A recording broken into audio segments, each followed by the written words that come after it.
So dear children, today we are going to revise Unit 1, that is communication skills. Or have you heard what I think I have said? What is effective communication? The effective communication is the process between a sender and the receiver. So children, what is effective communication? As the term related to information, the reality, information. Why? Because effective communication means in groups try to come up with a definition of communication. According to the Collins Essential English Dictionary, it's a noun meaning the exchange of information, ideas, or feelings. Something communicated, such as message. Communication means of traveling or sending messages. So children, in other words, we can say it's an art as much as a science.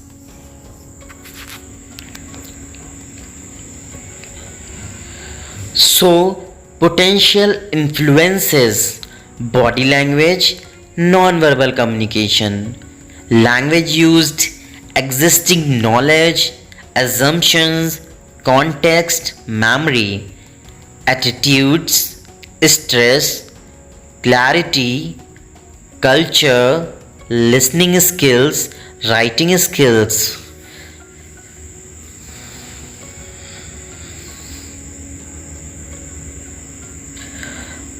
Why does it matter? What happens when communication doesn't work properly? Next, learn more about Natura 2000 and why it is important is protected areas that we communicate clearly and effectively. Have you heard?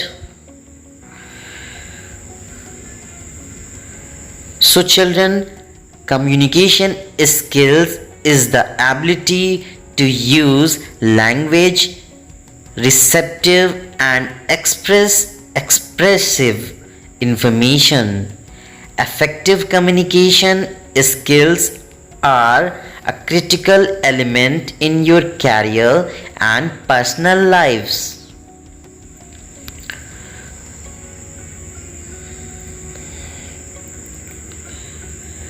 So, there are some goals related to communication skills: to change behavior, to get action, to ensure understanding, to persuade, to get and give information about particular topic. These all are communication goals. So most common ways to communicate: speaking, writing, visual image, body language.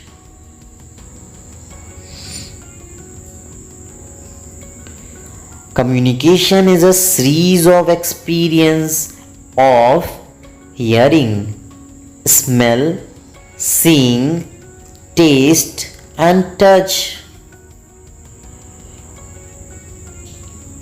What makes a good communication? Clarity, adequacy, integrity, timing. There are some tips to good communication skills: maintain eye contact with the audience, body awareness, gesture and expressions, convey one's thought, practice effective communication skills. So, what is effective communication? It is a two-way. It involves active listening. It reflects accountability of speaker and listener. It utilizes feedback also. types of communication involves on the basis of organization relationship, formal and informal. On the basis of flow, it's vertical, crosswise, diagonal or horizontal. On the basis of expression, oral, written and gesture. How do we develop our communication skills? Explore the related skills. Oral, written and non-verbal. Oral involve presentation, non-verbal audience awareness and written academic writing. So sending a message. Effective verbal messages are brief, succinct and organized, are free of jargon, don't create their own words. Now paraverbal messages.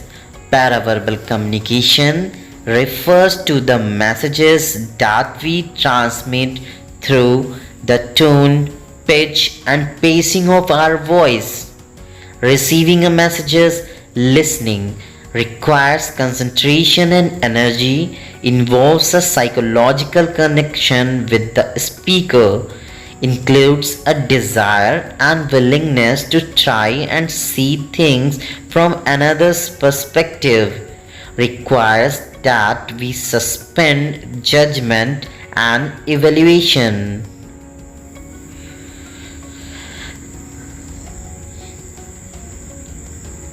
There are some keys for listening skills. Non-verbal, giving full physical attention to the speaker, being aware of the speaker's non-verbal messages. Verbal, paying attention to the words and feelings that are being expressed.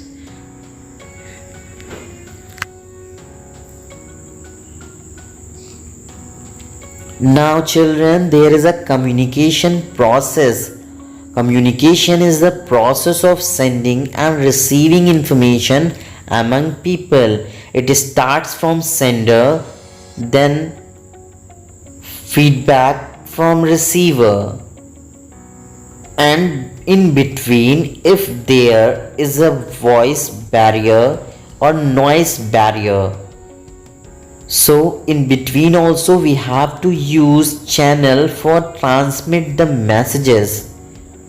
So the communication code scheme involves when the sender sends the messages, it codifying, and receiving the messages is decodifying. Communication involves three components: verbal messages, paraverbal messages, non-verbal messages, that are body language. So children, there are some barriers to communication as semantic barriers, emotional or psychological barriers, organizational barriers and barriers in superior. Emotional or psychological barriers: premature evolution, inattention, loss of transmission and poor retention, undue reliance on the written word, distrust of communication, failure to communicate. Organization barriers: organizational policy, organization rules and regulation, status relation, complexity in organization. These are the barriers. Now some personal barriers are there. Barriers in superior, attitude of superior, fear of challenge of authority, lack of time, lack of awareness. So barriers in subordinates, unwillingness to communicate, lack of proper incentive. So dear children, at last there are some tips to good communication skill. Maintain eye contact with audience, body awareness, gesture and expressions, convey one's thoughts, practice effective communication skills. I hope you understand today's class. Thank you.